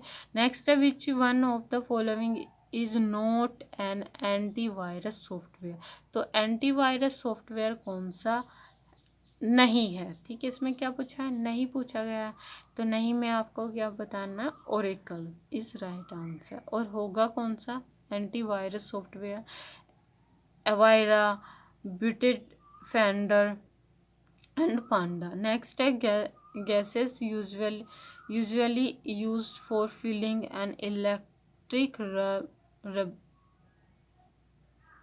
बल्ब आर, ठीक है। तो बल्ब में आपको कौन सी गैस देखने को मिलती है, argon and nitrogen. Next question है कि pea when soaked in water gain about 40% and weight and by weight and 20% of volume by what factor does the density increase, तो हो जाएगी 1.16। नेक्स्ट है जीपीएस के बारे में आपको पता होगा, इसकी फुल फॉर्म क्या होती है, ग्लोबल पोजिशनिंग सिस्टम, तो ये आपको पता होना चाहिए। जीपीएस की फुल फॉर्म क्या है, ग्लोबल पोजिशनिंग सिस्टम, ठीक। नेक्स्ट है 1 light year is equal to 9.5 into 10⁻12 kilometre. Next है a scientific study of dreams is called oneirology, ठीक है। तो ये जितने भी लॉजी होती है, स्टडी होती है, हम किसका अध्ययन किसके लिए कर रहे हैं और किसको नापने के लिए किस यंत्र का यूज होता है, तो इनके बारे में आपको पता होना चाहिए बेसिक। एंड नोसोफोबिया क्या होता है, नोसोफोबिया जैसे फियर के बारे में हो गया, तो इनके बारे में भी आपको पता होना चाहिए। And fear of developing a disease, तो ये किससे फियर है, fear of developing disease, nosophobia इसको हम बोलते हैं, ठीक है। ये जो फोबिया होते हैं काफ़ी सारे, और जो इम्पोर्टेंट है वो आपको देखना है। नेक्स्ट है the colour of onion is pink, प्याज का पिंक कलर किसकी वजह से होता है, एंथोसाइनिन की वजह से होता है। The egg use for artificial ripening, तो आर्टिफिशियल रिपनिंग के लिए फ्रूट्स के लिए, रिपनिंग ऑफ फ्रूट्स, तो उसके लिए कौन सा गैस है जिम्मेदार होती है, तो वो होती है इथाइलिन। आपको पता होगा कि जो ये फ्रूट्स के पकने के लिए इथाइलिन जिम्मेदार होती है, ठीक है। इथाइलिन गैस हार्मोन भी होता है जो नेचुरली प्लांट्स में पाया जाता है, लेकिन अगर आर्टिफिशियली हमें फ्रूट्स को पकाना है या रिपनिंग करनी तो तब हम इथाइलिन का यूज़ करते हैं। नेक्स्ट है कि ब्लड का पीएच कितना होता है, तो आपको पता है 7.4 होता है। The flower show in the image is the source of which of the following anti cancer drugs, एक यहाँ पे आपने देखा कि ये फ्लावर दिया हुआ है जो एंटी कैंसर ड्रग्स में यूज हो रहा है, ठीक है। इस फ्लावर को आपने देखा होगा जिसे हम हिंदी में नॉर्मली सदाबहार का पेड़ बोलते हैं, सदाबहार का फ्लावर बोलते हैं, तो इससे हमें एक एंटी कैंसर ड्रग्स मिलती है। और ये एंटी कैंसर ड्रग्स का नाम क्या है, तो ये जो ड्रग्स है फ्लावर सो इमेज सोर्स है एंटी कैंसर ड्रग्स का, वो है आपका विनक्रिस्टिन, तो ये आप याद रखना है, काफ़ी पूछा जा रहा है, ठीक है। अभी CSIR में भी आया था, तो विनक्रिस्टिन इसका नाम है। Which of the following is the best conductor of electricity, तो best conductor of electricity answer हो जाएगा आपका सी वाटर, ओके। क्या हो जाएगा, सी वाटर, ना ही रेन, ना ही बॉइल्ड वाटर, ना ही डिस्टिल्ड वाटर। यहाँ पे अभी आपको जो प्लांट आपने फ्लावर देखा, इसका नाम के बारे में आपको पता होना चाहिए, ओके। जिससे भी इम्पोर्टेंट एल्केलॉइड्स मिल रहे होंगे या फिर जो सेकेंडरी मेटाबोलाइट्स हैं वो मिल रहे होंगे, उन प्लांट्स के बोटानिकल नेम आपको पता होने चाहिए। अब नेक्स्ट है anosmia and ageusia is loss of smell and taste respectively, ठीक है, रेस्पेक्टिवली। आपने एक कोविड-19 में भी देखा होगा कि जो जब कोविड-19 होता था तो उसमें आपकी स्मेल एंड टेस्ट आपका चला जाता था। तो ऐसे यहाँ पे ये क्वेश्चन आया हुआ है, ये दूसरा क्वेश्चन है, anosmia and ageusia is loss of smell and taste respectively, ठीक है। नेक्स्ट है according to India law what is the minimum age of person for employment in factory. तो कितनी एज होनी चाहिए person for employment in factory, तो ये 14 year होनी चाहिए। नेक्स्ट आपका ये न्यूमेरिकल है और इसमें हमें प्रॉफिट परसेंट निकालना है। ओके, तो आंसर क्या है 5%। नेक्स्ट क्वेश्चन है कि what is chemical symbol of tungsten. अब यहाँ पे आपने देखा टंगस्टन का केमिकल सिंबल यहाँ पे W होता है, ये सही है। लेकिन यहाँ पे आपने एक चीज़ नोटिस की कि जो आपकी ये टेबल होती है जो केमिस्ट्री में आपका बेसिक केमिस्ट्री है वहाँ से ये क्वेश्चन आया हुआ है, ठीक है। केमिस्ट्री में से ये क्वेश्चन आया हुआ है, ठीक है, मॉलिक्यूल्स और वो सब एलिमेंट में से, ठीक है। तो यहाँ पे आपको ये भी थोड़ा फोकस आप कर सकते हैं, कुछ नाम आप देख के जा सकते हैं। नेक्स्ट है what type of studies best suited for the initial evaluation for rare disease. तो ये होता है केस कंट्रोल स्टडीज। नेक्स्ट है which of the following phase of clinical trial evaluates safety and tolerability of a drug in healthy volunteers।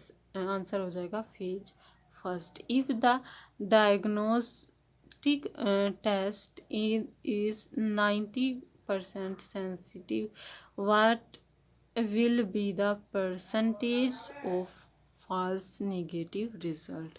तो ये क्या हो जाएगा, अगर आपने यहाँ पे देखा कि डायग्नोस्टिक टेस्ट क्या उसमें 90% सेंसिटिव हैं, what will be the percentage of false negative result. तो अब बचा कितना, आपका नेगेटिव कितना आएगा, तो सेंसिटिव आपके कितने हैं 90% सेंसिटिव आ रहे हैं, पॉजिटिव आ रहे हैं, तो वहाँ पे नेगेटिव रिजल्ट आपका 10% होगा। ये इस तरह से बस आपको थोड़ा फोकस एंड पेशेंस के साथ में आंसर और क्वेश्चन को रीड करना है, ठीक है।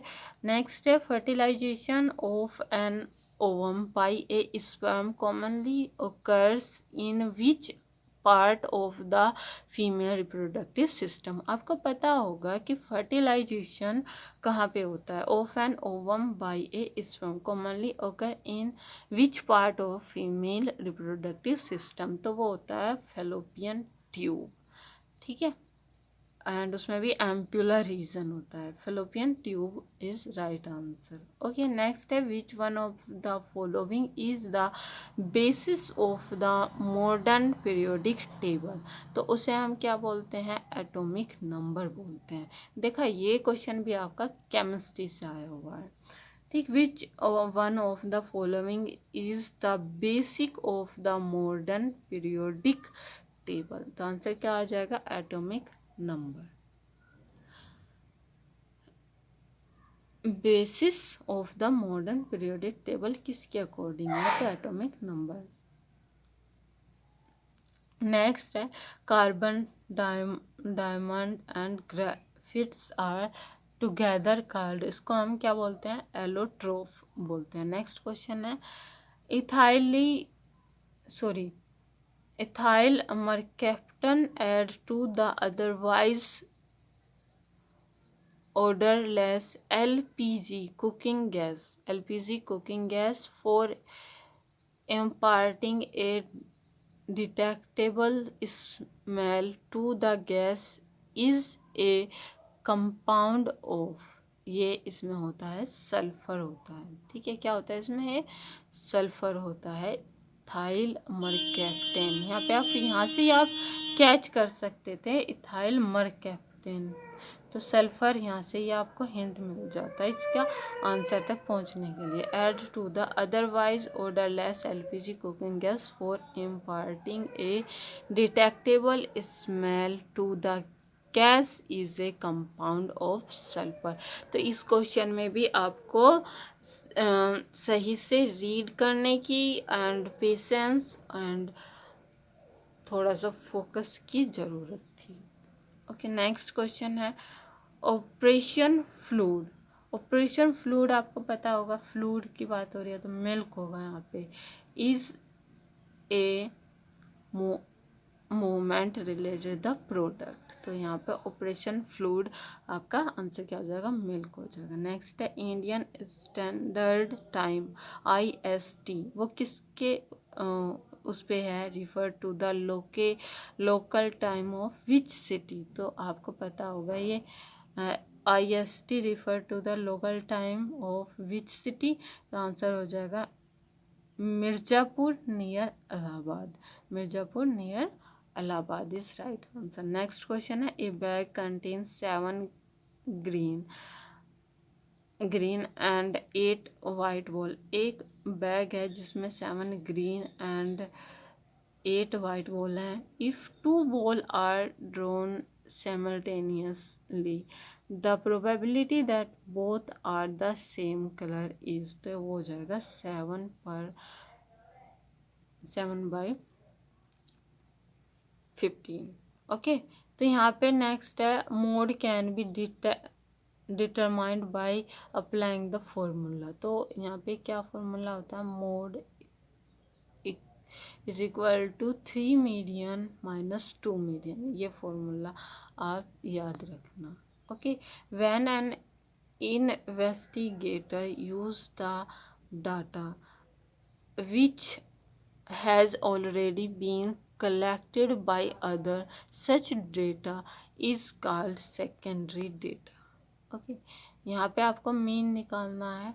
आंसर क्या आया, sum of deviation of the variable value, ये वैल्यू दी गई है, मीन निकालना, तो यहाँ पे आएगा 0। नेक्स्ट क्वेश्चन है, ये भी न्यूमेरिकल है, इसमें आंसर क्या है, सेकंड, 4 and 9। नेक्स्ट है marital status of A group of people represent the variable. तो ये किस तरह का आपका डाटा है और किस तरह का आपका वहाँ पे वो होगा आंसर, तो वो हो जाएगा नॉमिनल हो जाएगा। ठीक है, ये आपको पता होना चाहिए नॉमिनल क्या है, कॉन्टिन्यूस क्या है, डिस्क्रीट क्या है, ऑर्डिनल क्या है। तो यहाँ पे क्या होगा, नॉमिनल हो जाएगा। ओके, तो यहाँ पे ये स्टैटिक्स में से क्वेश्चन आए हुए हैं। एंड नेक्स्ट है एरर के बारे में। If a test static reject the null hypothesis when it is true, then which type of error is made. तो यहाँ पे आंसर क्या हो जाएगा, अगर वो क्या हो रहा है, नल हाइपोथेसिस और ये सब है, तो टाइप फर्स्ट एरर होगा। नेक्स्ट है which one of the following is not non parametric test, तो वो होगा वन वे अनोवा।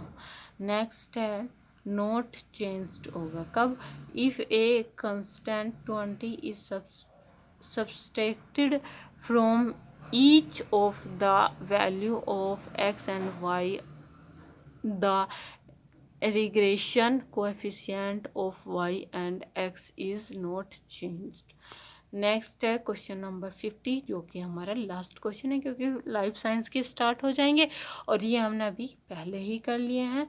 तो अभी हमारा लास्ट क्वेश्चन है। इसमें क्या पूछा गया था कि इन ए regression model, a